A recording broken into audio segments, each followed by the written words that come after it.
Alright, hey guys, it's the Jalix, and this is our first binder for Magic. I'm just gonna show you some of our rares and mythics that we have. This one's in Spanish. I don't really know what it does, but it's called Plagiar. If you guys want to look it up, yeah, we have one of those. We have a Drena Clastria Blood Chief. She was from Rise of the Eldrazi.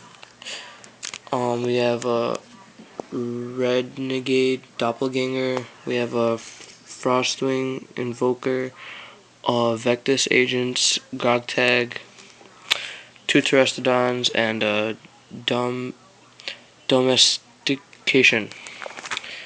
We have a Nightmare, and Angelic Benediction, Stalwar Shield Bearers, Baron Glory. What this does is if you're at the beginning of your upkeep, if you control no other permanents other than this card, then you win the game.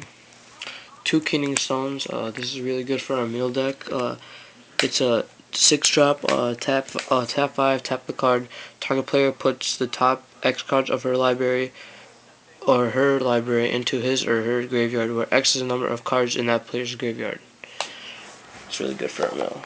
We have Animal Boneyard, Lifelink, Bastard Zendikon, Holy Day, Virulent Swipe. We have a Hand of the Emrakul Lich, Lord of Unks. We have Ulamog's Crusher, another Hand of the Emrakul Cinder Pyromancer. It's a foil. Hedron Field Purist. We have two of those. Another three Ulamog Crushers, so that's 6 of those. We have an Artisan of Kozilek, Skittering Invasion, Lighthouse Chronologist. This is really good. It's a really good card. It's a mythic. It's a 2-drop. Level up with 1 at 7. At the beginning of each end step, if it's not your turn, take 1 extra turn after that. It's really good. We have a Disaster Radius, 2 Admonishing Angels, and Omnath Focus of Mana. If you're running a Elf Ball deck or something like that, I'd really recommend getting one of these. Green mana does not empty from your mana pool. That's basically what it does. And it gets +1/+1 for each green mana in your mana pool. So if you're gaining a lot of mana every turn, it's really good for your deck. We got a Celestial Mantle, Pacifism, and a Merfolk Observer. We got a Helion, Recurring Insight, Devastating Summons, a Johnny Goldman, Umbra Mystic, Soren Markov. We have another Celestial Mantle. We have a Coat of Arms. This card is really good for if you're playing like a scrap token deck. If you're getting a lot of tokens every turn and they're all the same, you're gonna be attacking for a lot if you attack with those tokens. You have a World at War, 2 World at Wars, a Diabolic Tutor, Pathrazer of Ulamog, Spawnshire of Ulamog. That's a really good for an Eldrazi deck. Not of This World, Heroes Remembered, and this Thunderscape Appearance.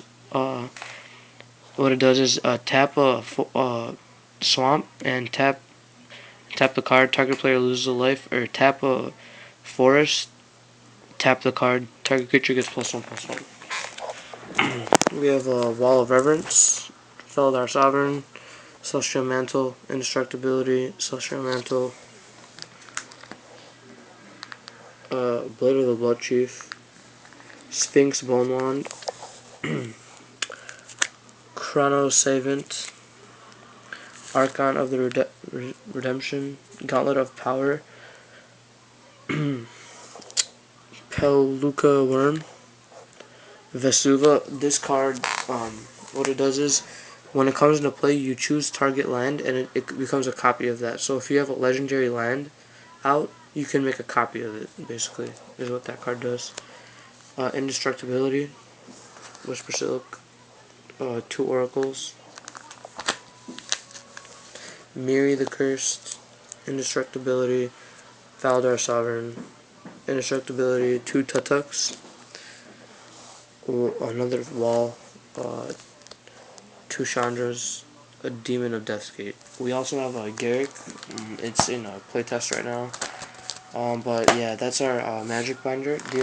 These cards are also up for trade for Yu-Gi-Oh too.